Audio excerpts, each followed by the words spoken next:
Yun, so good morning. Good morning sa lahat na napanood ng ating project vlogging mga bro. Yan. Waterline layout tayo sa mga plumbing works natin mga bro. Ito yung layout natin dito sa toilet area. Ayan mga bro.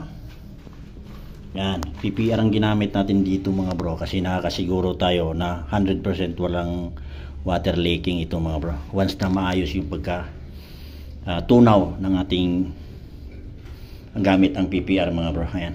Ito yung magsusupply dito sa telephone shower mga bro sa taas. Ayan. Nakasukat din ito sa haba sa taas ng balde. Ayan, ito yung ano natin, floor drain. Ayan, ito naman siya. Ito yung magsusupply dito sa toilet tank natin sa bowl. Yan, toilet tank, yan yung susupply sa atin. Ito naman siya ay sa lababo. Ayan, kasama na yung waterline natin dyan mga bro. Ito yung outlet niya palabas. Yan po, dito po yung lababo natin. Saka yung PPR natin na yan yung magsusupply mga bro.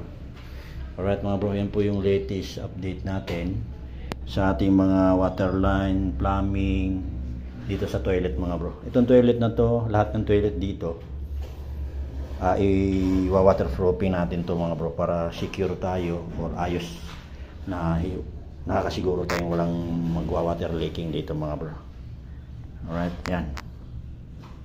Let's go.